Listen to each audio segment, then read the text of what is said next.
Hi, everybody. Welcome to another episode of Can I Be Honest?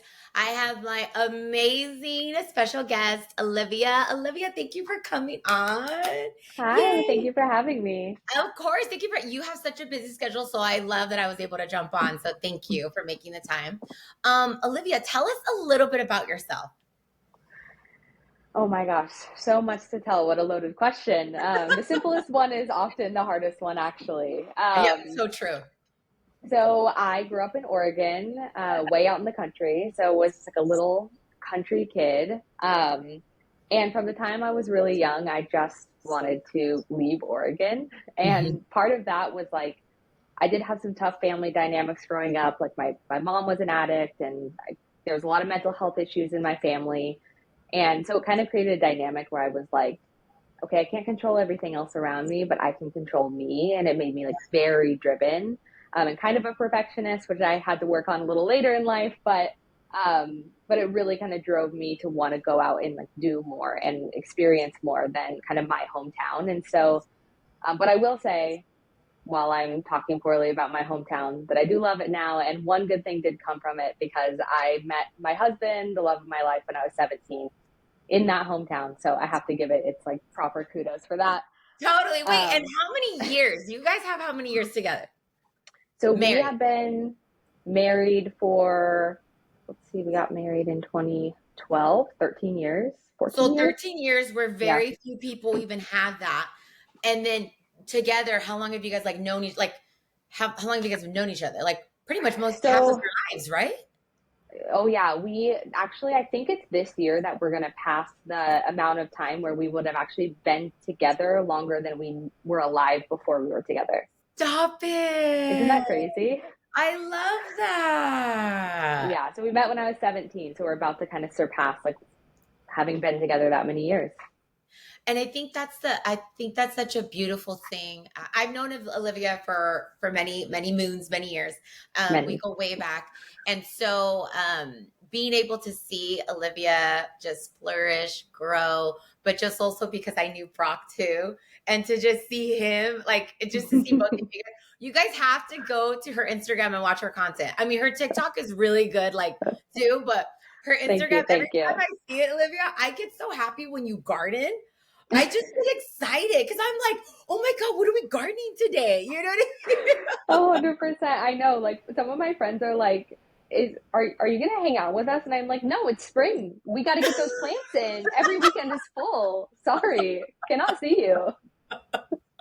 And okay, and so what I love about your story, I think because I'm learning this now in life. I've grown up my entire life in Southern California, but I love how Jonathan was from New York, came to California. I love that he has opened me up to like much bigger, right? So like Wyoming, UK, like all these other places, right? And how you don't have to stay in one place, right? Not at And all.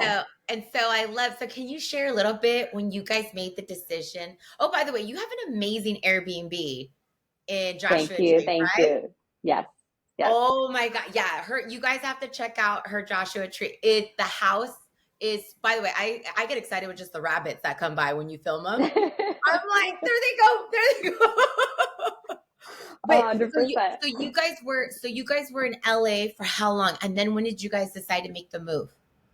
So we actually moved to Southern California when I was 18, so Wow. very early on, and kind of bounced around. We actually lived like all up the coast, so we were in San Clemente and Long Beach and Huntington Beach, and then we finally made the move to LA, and we lived in LA 6 or 7 years, in the same one bedroom, one bath apartment in West Hollywood.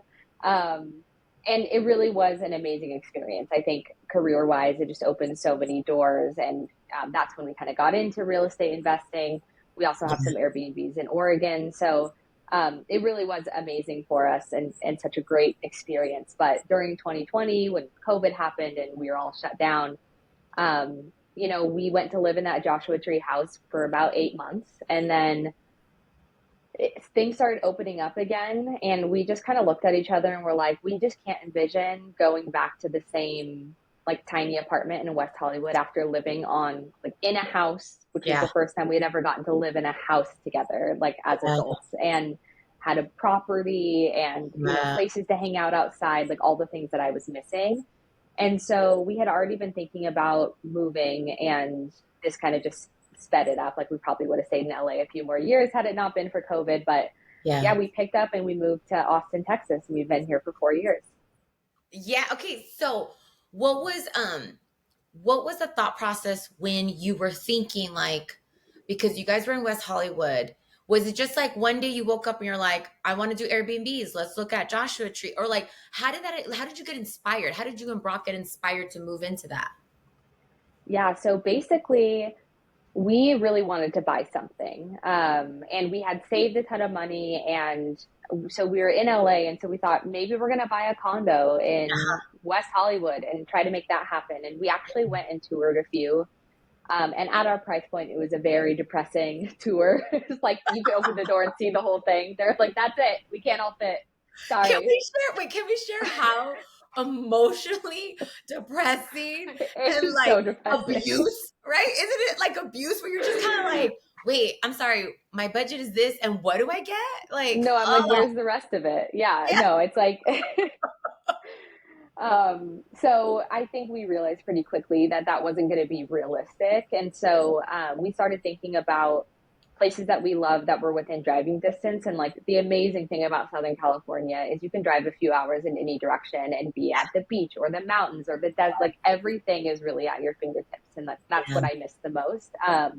So we would spend a ton of time in the desert. We would go to Palm Springs and Joshua Tree a lot of our weekends. I would say at least one a month, if not more, because we were just wanting to get away from the city and see something else. And so then we were like, maybe we look there and we can rent it out when we're not there, but we can use it all the weekends that we want to. And at least we're going to feel like we like bought something and we are yeah, progressing in the way we want to in life. Um, and so, yeah, we started that process. It was wild.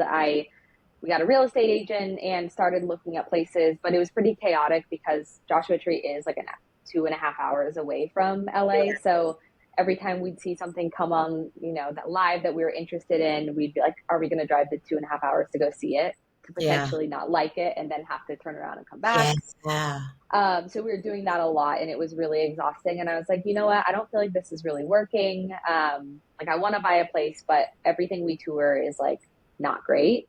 yeah. And so I did what any sane person would do, which is I started looking on Airbnb at places that I liked.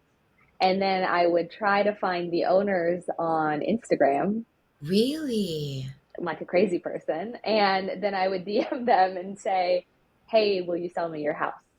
Oh my God, Olivia, I haven't heard anybody with that approach. That's pretty unique, girl.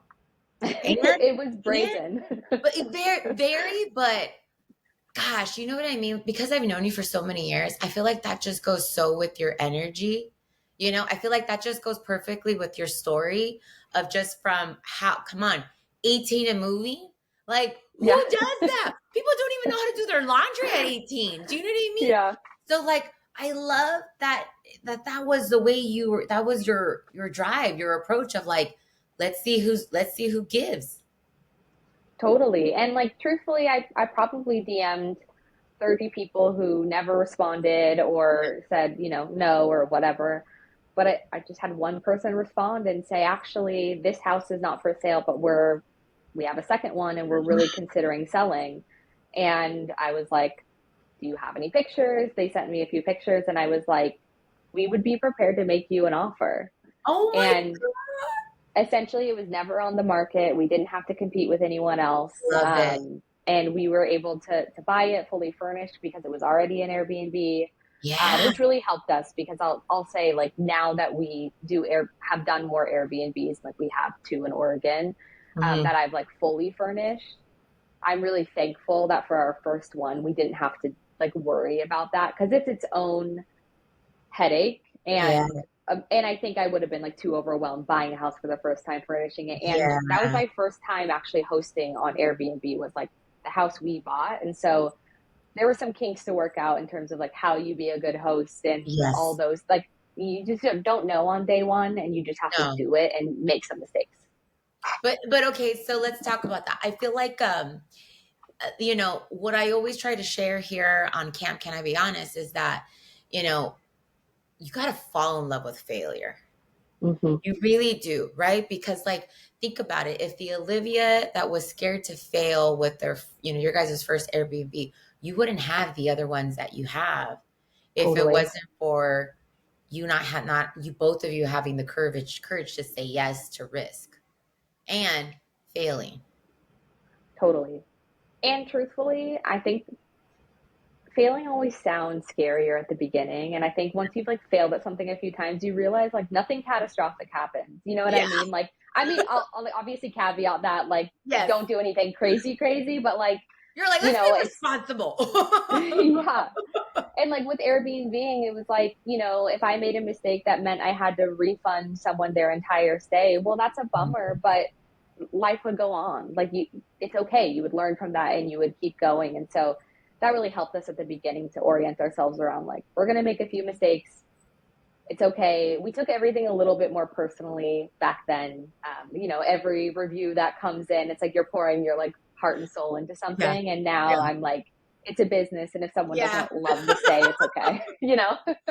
Okay, so you guys have to go on her Instagram page because there was one reel that you did that I loved, which was like the random comments, right? That people or like the random questions that they ask you of Yeah.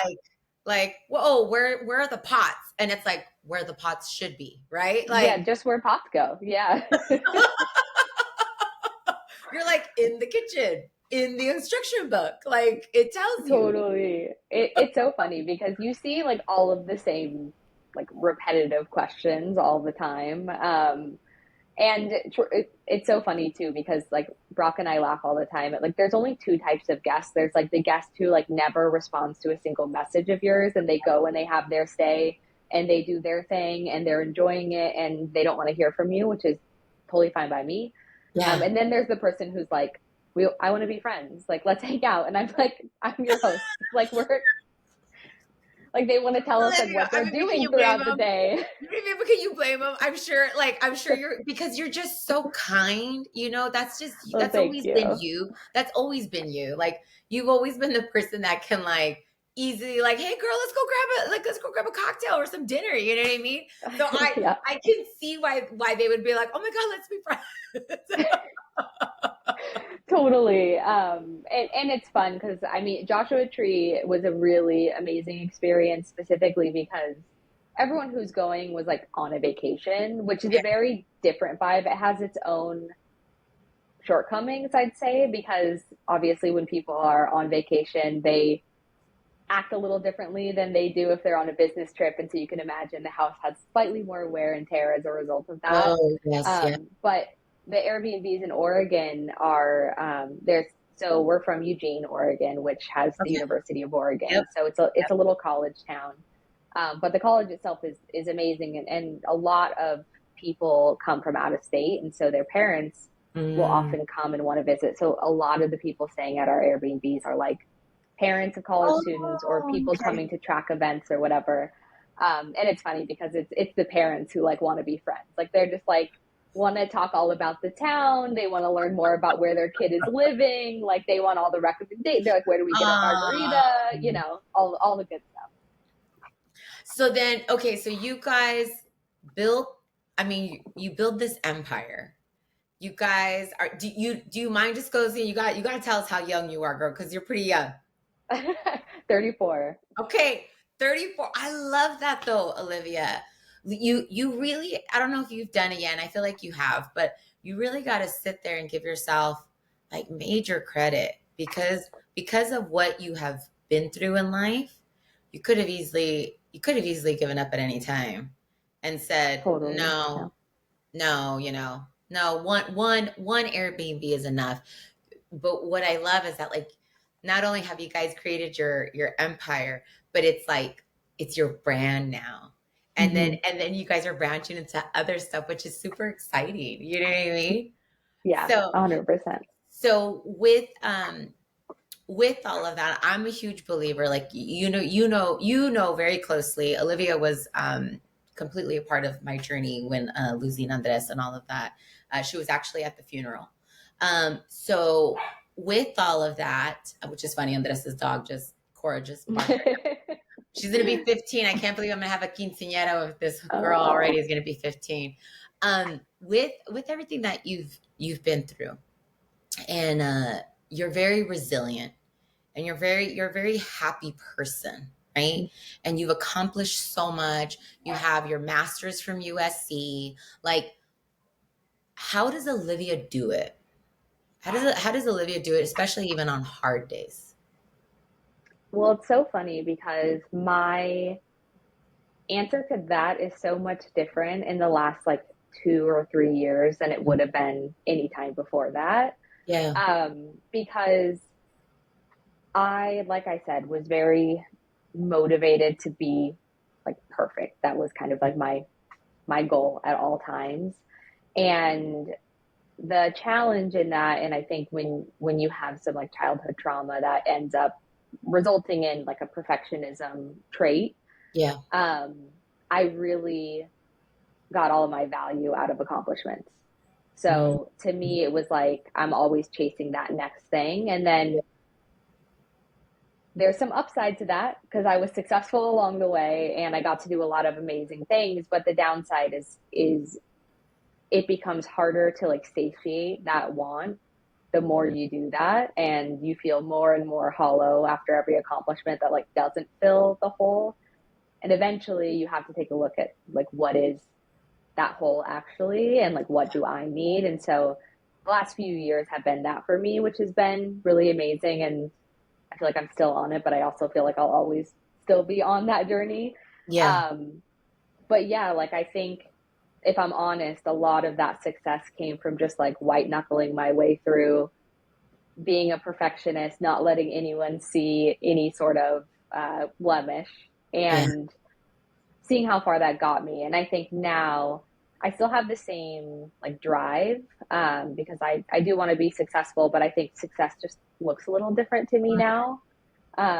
It's not like solely financial. Like, yeah, I mean, it worked out because Brock and I have an amazing relationship, but also like very early on, like we were like grinding during years when people were just having fun. yes, And I'm grateful it worked out for us both from like our careers and finances, but also just from a relationship standpoint. Cause like we very easily could have also just been like, we moved to California. It was very expensive. There's a lot of like turmoil to get ourselves to a good place. And like we could have just not made it through that and not ended up yeah, together. So really grateful that we did. But yeah, now I feel like I'm at a stage where I no longer kind of attach my value to my accomplishments or my title or the money in my bank account or any of those things or how people perceive me. Like I really am now, like I would have told you before I didn't care what people thought, but I did deeply. And now I feel like I'm genuinely like, I don't care. yeah, Um, but it takes a little bit of like rediscovering who I am now because it's like a whole different version of myself. And I'm like, okay, who am I without those accomplishments? And like yeah, maybe I still have some, but if that's not my goal, then what is? And it can feel daunting to look at your life and say, I had this plan that's no longer a fit for me. I have to build a new one. yeah. And it's interesting you say that. I really got to give you credit though, Olivia. You're so young. You're 34. A lot of us don't have that aha wake up moment until like I'm 40.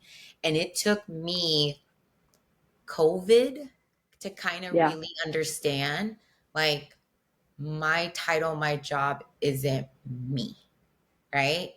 And when we all get out of that, so then who am I? Who am I Yeah. without this like job, this title? Because what if it all goes away tomorrow?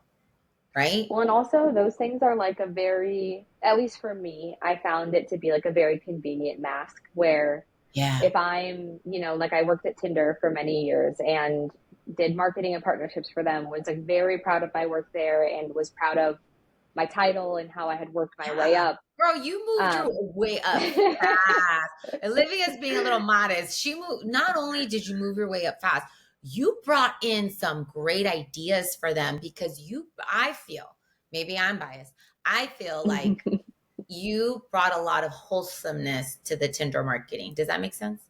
Because I mean, I would totally. I would see the stuff that you were doing, and then I would see the stuff that you were posting, and I was like, "Oh, that was her. I knew that was her." Yeah. You know what I mean? Like, I was like, "That was her. That was her bringing that wholesome, warm part to it, not just the Tinder hookup, right? Like you Totally. you brought a little bit of the romance, Yeah, which was for nice, sure. For which was nice. sure. And it really like it was an amazing experience. Like I'm very grateful for my time there, but Yeah. um like I said, it's very easy to be like, well, I'm, the director of global partnerships and that's my title, and when I walk into a room, that's what I'm going to lead with. It's a lot scarier to walk in and be like, I'm Olivia, Yeah. and maybe there's nothing impressive about me. Like then that rejection hurts a little bit more. Like you know what I mean? Because people might not pay as much of attention, and that's like a new feeling that I want to grapple with it, because I Good. could still just lead with the title, lead with the, whatever things that I might want to try to brag about to make someone like me, but I don't want to anymore. And it also means you like have less connections and, make less friends. Although Mhm. there's an argument to be made that those people probably weren't your friend if they Yeah. just liked you for your success. So, but yeah, it's just like an interesting kind of dynamic to navigate now. But you know what though, Olivia? It's because you're so confident in who you are, and for me, I can just see like how much like the self love is huge on you. You know what I mean? Like you can see it the way you're speaking, like the way you hold yourself. Like confidence is all. That's all that is. Confidence is all self love because it's my ego doesn't need to be fed with comparing next to so and so, or you know what I mean. And I think when we finally get to a place where the awareness is high, and it's one of those things where it's like, I was just telling one of my girlfriends the other day, where it's like, I'll get triggered by something and I'll be like, wait a minute, is that my ego? Or Yeah. what am I feeling, right? Like, what am I feeling? Am I mad? Am I mad? Am I envious? Like, what is it, right? Yeah. Yeah. Because, because I'm very grateful that I surround myself with women who they will say like, no, dude, that's you. Like, get out of your head. Like, what are you doing? Right? Like, that's, that's not good, Caro. Rather than like, oh no, girl, don't worry about it. Like, she's a bitch, like, no, no, I need people who, when I call myself out, that they can be honest and Yeah. say, right? Like they can say like, oh yeah, no, girl, what are you talking about? That's all you. I mean, literally, Brock and I will say this sometimes, like when one of us asks for advice of like, do you want the real truth or do you want to feel comforted right now? Because Yeah. especially because you know how it is in a marriage when I tell Brock everything about everywhere I've ever worked. Like if I'm talking to like Karen in accounting, he knows about Karen in accounting. You know Yes, what I mean? yes, Like he's like he knows all the characters and vice versa. And so there are times where we're talking about like difficult work interactions or maybe struggling with someone we report to or have to work with. And sometimes we're both wrong. Like sometimes we'll come to each other and say, this person did this and I reacted like this. And it's like you were actually in the wrong. yeah. They were doing their job or they were whatever. And like, so it's funny because we'll be like, do you really want to hear that right now? Or is it not the time? And usually they already know like they know at that point that it's not great feedback. Um, But but that, it's what, funny. Maya, that's honest though. I love that. That's honest. I'll make you laugh. Mine and Jonathan's every time when he's home from traveling, my my first question to him is, "Do you want peace or problems today? Like Yeah. what's the vibe today, right?" And I swear to God, that man le gusta la mala vida. He's always like problems. He wants Like I problems. just want problems, and I'm like, you never choose peace, guy. I'm like, I don't Right. understand it. And he's like, nah, he's like, I have peace when I travel. I want problems. And I was like, that's not good. You probably need some therapy. I was like, I was like, 100%. I that's love a good that. one. But it is nice when you have a partner that you can genuinely, again, it's that honest conversation of like, and I think that's also the other thing too, Olivia. It's the communication of, okay, what do we need? What do you need right now? Do you need just some comforting because you're hurt about the situation, or are we going to deep dive, find out the logistics, strategize, because there's politics behind everything, right? And figure out a path to get you to the right place. But I laugh because usually the husbands will be like, if I have a situation at work and then I come home, it's like, what happened? So Yeah. it's like What's the sit follow down, up? right? Yeah. He's like, I only got part one yesterday. I'm waiting for part two. Oh 100%. I my know. I do god. the same thing. Like if I know like Brock's gonna have like a meeting or something that he talked to me about, I'm like, how'd it go? Yeah. What's the tea? Because also like in the last 4 years, Brock and I both work remote at Oh, I home. love it. So like it's honestly sickening how much I like go and bug him in his office because I'm just like between meetings like, what are you up to? Let's hang. So I laugh because so I go it for me it's more like situational, whatever is like crazy going on, right? But when I'm home remote and he's home, he's always like, just sit next to me. And I'm like, no, I got stuff to do. Yeah. I'm like, no. And then he'll be like, what are you doing? And I'm like, I'm working. Like, let me Yeah. Well, you're be. like, what do you think? So it's always funny, but I have to be transparent. I am learning to be better because he's so good with his emotions and he's so good with communicating his needs and communicating emotions, where I've had to go to therapy, I've had to do my healing, I've had to figure out like, okay, he's telling me what he needs, I can't ignore it, just Yeah. because I don't feel like it, right? It's like, no, that's not what this marriage is about. Like, Yeah. marriage is about compromising. Like, sometimes you're not going to feel like it, but you need to console him for whatever's going on, right? Yeah. um which is interesting in navigating all of that. But so, and you don't have to share, but is there anything in the works? Like, where is Olivia in her era right now? Are you in your soft era, just enjoying life? Are Uh, you are you in a, you guys have built the Airbnb empire, and then now it's like you may be going into another area? Like, what does it feel like right now? to be honest, I feel like I'm on like my second phase of healing that I like didn't know I needed to get to because I had to get past the first one. Yeah. And so it's been really interesting. Like, actually, one of the things I'm trying to do is to write a book, trying to write a memoir. Emphasis on the trying because it's very, very difficult. Just trying.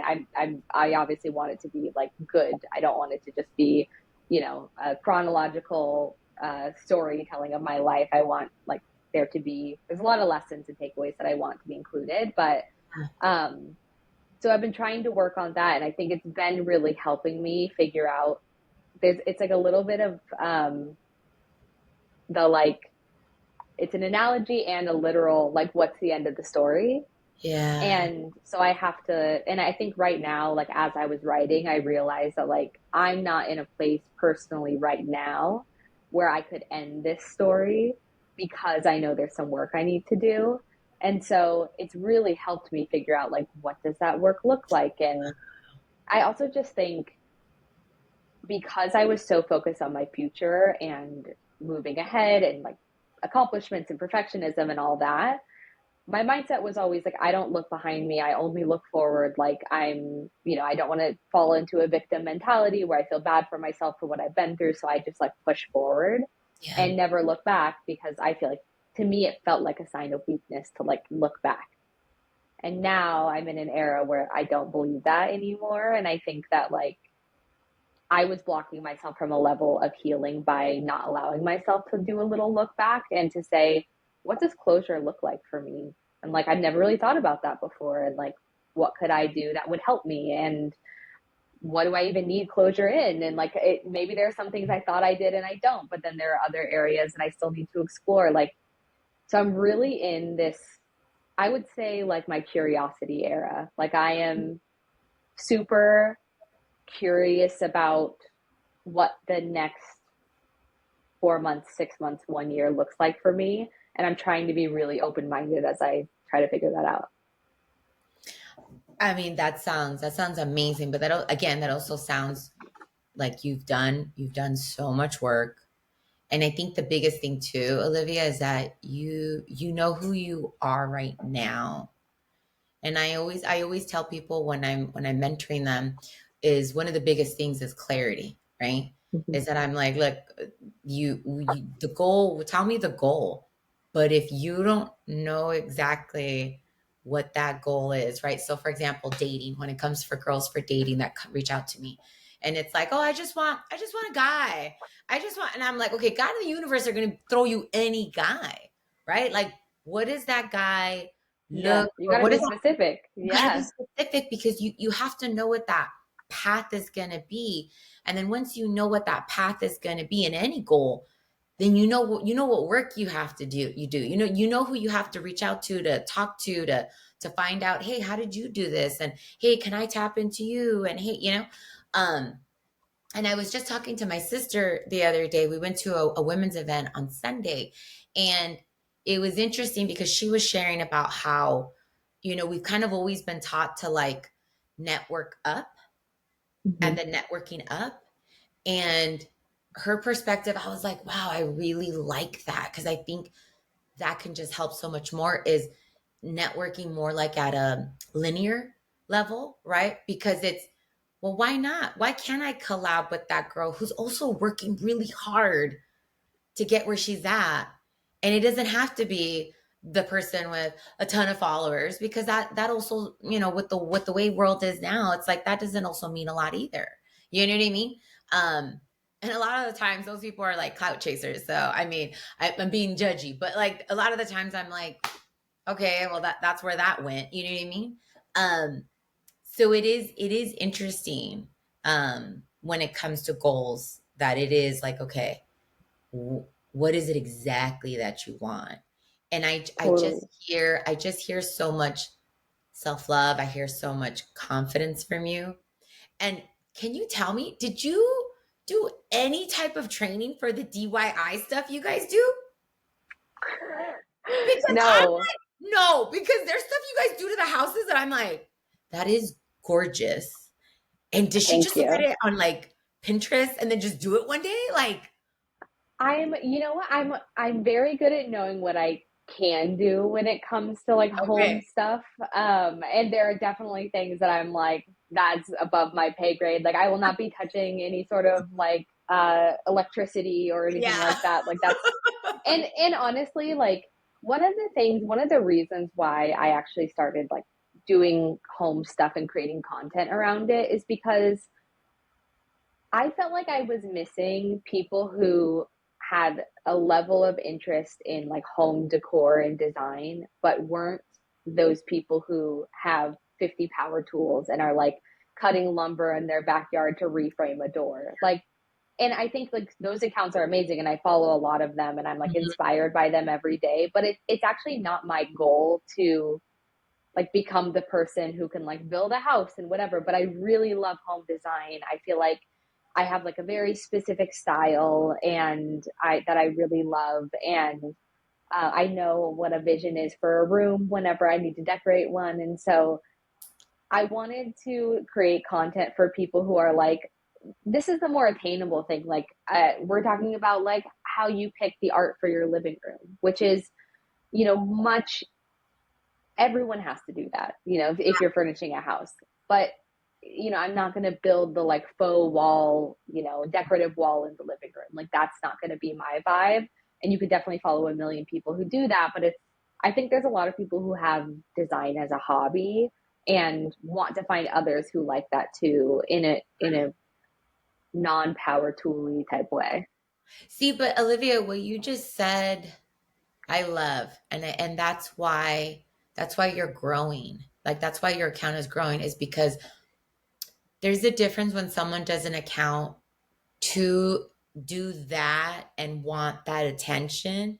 Like you can tell with your content, at least from my perspective, that you're going to film it because you're going to do it anyways. Do you know what I mean? Like Right.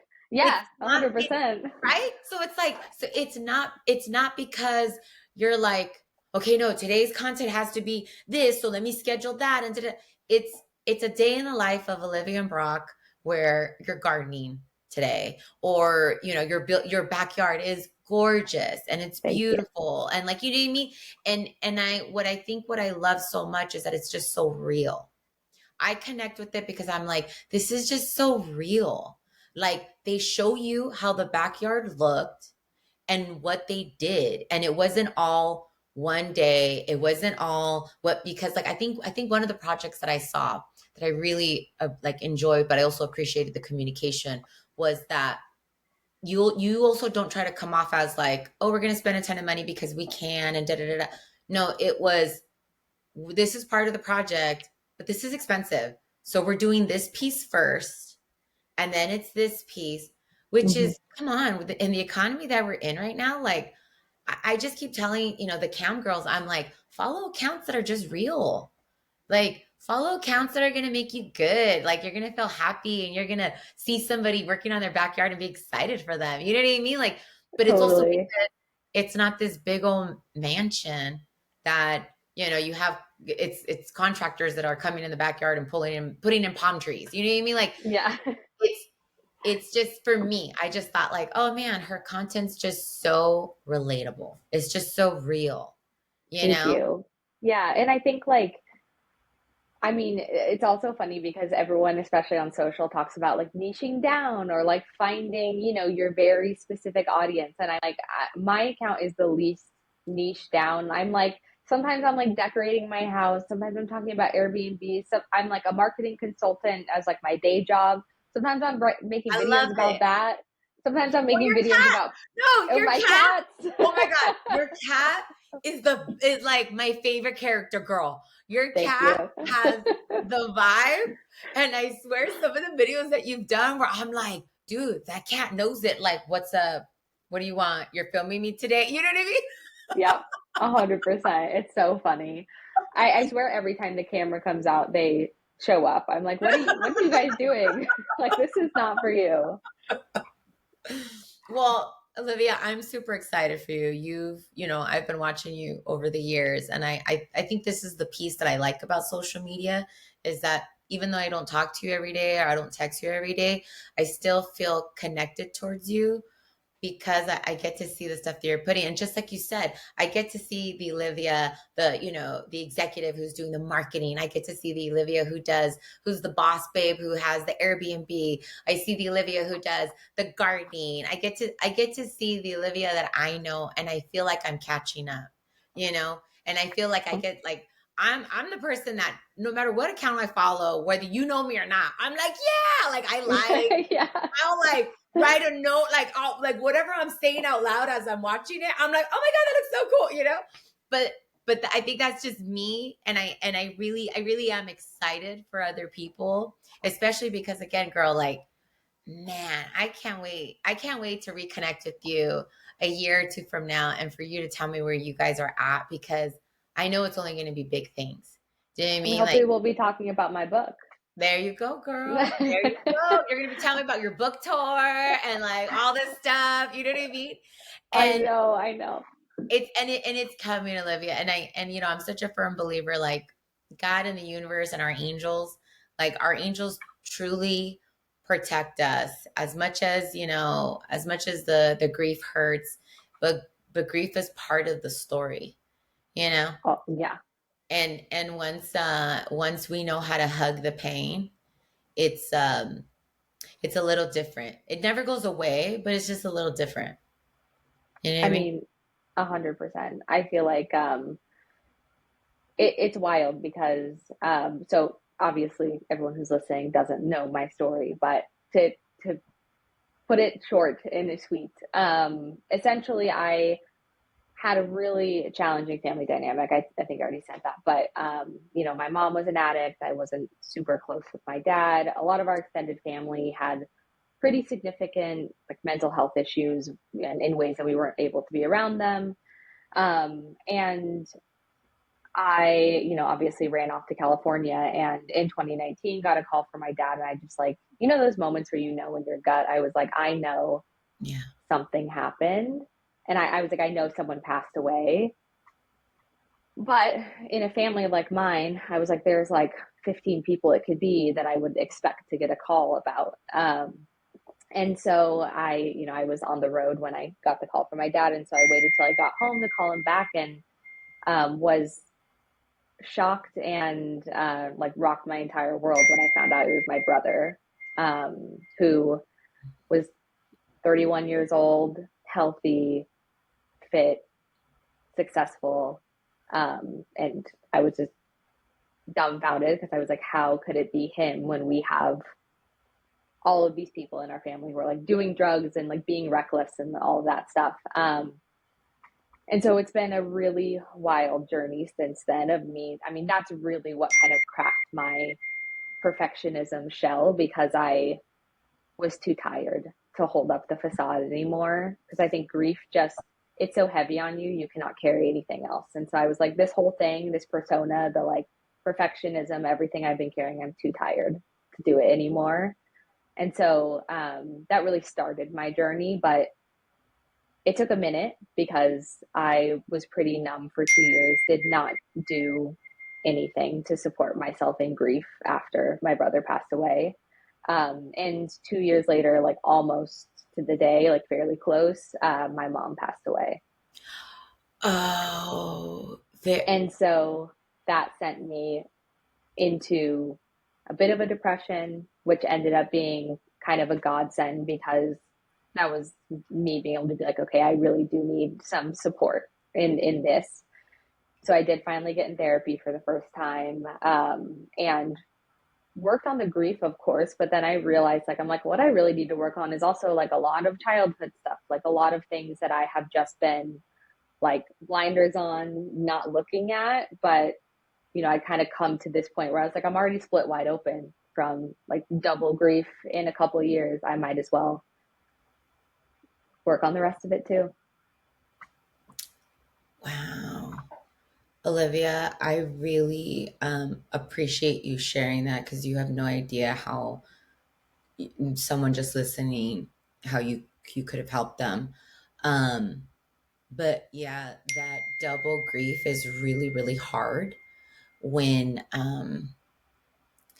it's just life. You just never know, right? I always say, like, Andres taught me is that you have to find the beauty in every situation. He was always just that person who thought that way. So for me, I was like, okay, you know our family, my family is so big that it was Andres, and then it was my aunt, and then it was my grandpa. And it Yeah. was like, you talk about like within a year of us just losing so many people, and you get to a point where it's like you're kind of numb, Yeah. or Yeah. 100%. and then you find ways to numb yourself. Mine was the working out, but also I think later down the road it was like the partying bullshit too. Yeah. um, and grief is just really hard. And I think when we all share our stories about how grief can look very different in everybody's life, and we process it very different, it's okay. A It's okay hundred that percent. it's okay if we don't deal with it right away. It's okay if we process it right then and there.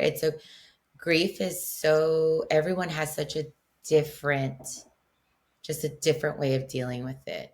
I just always, my main focus of when I hear somebody who has grief or is going through it is I just want it to be healthy. And healthy just means as long as you're not doing drugs, alcohol, you know what I mean?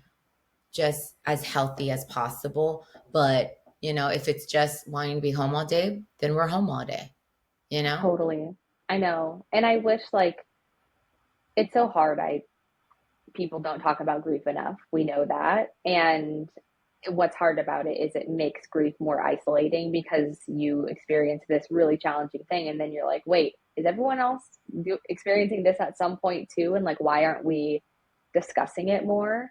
Um, and I think also like I learned so much during that time that I'll now take with me in life. And like I even like, I mean, we talked about like I was at Andres's funeral, but Yeah. I also like